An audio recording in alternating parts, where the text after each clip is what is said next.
Welcome to metro சுவை. இன்றைக்கி நம்ம banana bread or banana cake எப்படி பண்ணுறதுன்னு பார்க்கலாம். உங்கள்கிட்ட ரொம்ப பழுத்த பனானா சாப்பிட முடியல அந்த மாதிரி இருந்துச்சுன்னா ஈஸியாக நம்ம கேக் பண்ணிடலாம்.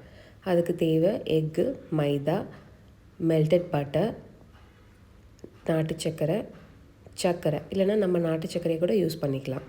பேக்கிங் பவுடர் அது ஆப்ஷனல் தான். நான் இன்றைக்கி 3 பழம் எடுத்திருக்கேன். நல்லா ஃபோக் ஸ்பூன் வச்சு ஸ்மாஷ் பண்ணிடுங்க. ஸ்பூன் வச்சே மேஷ் பண்ணிடுங்க. ரொம்ப மிக்சியில் போட வேண்டாம், ஏன்னா அது டேஸ்ட் டிஃபர் ஆகும். ஜஸ்ட்டு ஒரு 10 மினிட்ஸ் பண்ணிங்கன்னா போதும். அதிலே பண்ணி முடிச்சுட்டு நீங்கள் முட்டையை உடச்சி ஊற்றிடுங்க. ரொம்ப மிக்ஸ் பண்ணணுன்னு அவசியம் இல்லை. நிறைய பேர் என்கிட்ட கேட்டாங்க, ஏன் இந்த மாதிரி ப்ரெட் டிஷ்ஷஸ் அது மாதிரியே போடுறீங்கன்ட்டு. ஆக்சுவலி இந்த ப்ரெட் இதெல்லாம் நம்ம வீட்டிலேயே ஈஸியாக செய்யலாம். அதுக்காக தான் மெயின் ரீசனாக நான் போடுறேன். கடையில் வாங்குறத விட இது ரொம்ப ஈஸி, சிம்பிள் திங் தான். ஒரு பிஞ்ச் ஆஃப் சால்ட், எந்த ஸ்வீட் செஞ்சாலும் எது செஞ்சாலுமே ஒரு பிஞ்ச் ஆஃப் சால்ட் போட்டுக்கோங்க. இப்போ சுகர் ஆட் பண்ணிக்கோங்க, நாட்டு சர்க்கரை, உருக்கி வச்சுருந்த வெண்ணெய் எல்லாத்தையும் ஆட் பண்ணிக்கோங்க. பேக்கிங் சோடா ஒரு 1/4 டீஸ்பூன் ஆட் பண்ணிக்கலாம். ஆப்ஷனல் தான், வேண்டான்னா விட்டுறலாம். பேபிக்கு தரீங்க அப்படின்னா அது தேவையில்லை. நல்லா மிக்ஸ் பண்ணிக்கோங்க. இப்போது மைதாவை ஆட் பண்ணிடுங்க. ரொம்ப ஜென்டிலாக மிக்ஸ் பண்ணுங்கள், ரொம்ப ஓவர் மிக்ஸ் பண்ண வேண்டாம். சைடெலாம் நல்லா எடுத்து விட்டுட்டு நல்லா மிக்ஸ் பண்ணிவிடுங்க. வெனிலா எசன்ஸ் முட்டை போட்டிருக்கனால அந்த ஸ்மெல் வராமல் இருக்கிறதுக்கு ஆட் பண்ணலாம். பட் பனானாவே நல்ல ஃப்ளேவர் கொடுக்கும். இப்போ நம்ம பேட்டர் ரெடி. எல்லாம் நல்லா மிக்ஸ் ஆயிடுச்சுனாலே அந்த பேட்டர் ரெடி தான். இப்போ நம்ம இதை பேக் பண்ணிடலாம். அதுக்கு பேன் எடுத்துக்கோங்க. ஏதாவது என்ன சைஸ் பேன்னாலும் ஓகே. கீழே பட்டர் தடவிட்டு அதில் பட்டர் பேப்பர் மேலே வச்சுருங்க.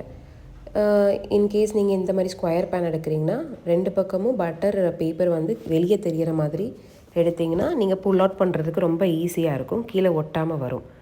இப்போது எல்லா பேட்டரையும் இதில் போர் பண்ணிவிட்டு ஈவனாக ஸ்ப்ரெட் பண்ணிக்கோங்க.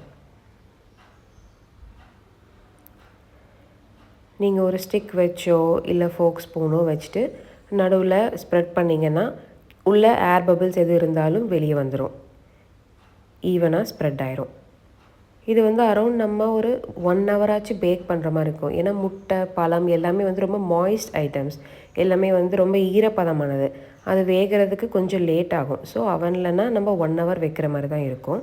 இது ரொம்ப ஈஸி தான் மேக் பண்ணுறதுக்கு.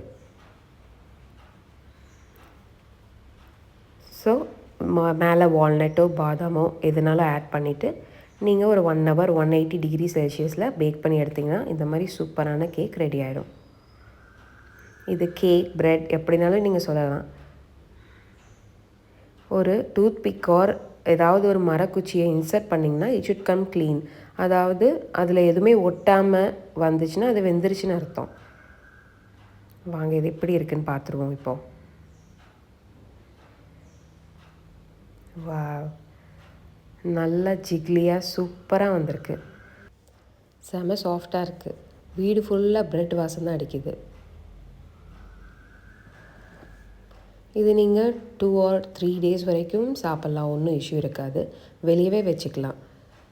பாருங்கள் எவ்வளோ சாஃப்டாக, எவ்வளோ நல்லா இருக்குது, ஜிக்லியாக இருக்குது.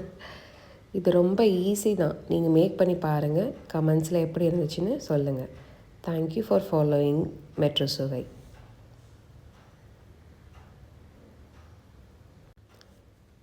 மறக்காமல் சப்ஸ்கிரைப் பண்ணுங்கள், லைக் பண்ணுங்கள் அண்ட் ஷேர் பண்ணுங்கள்.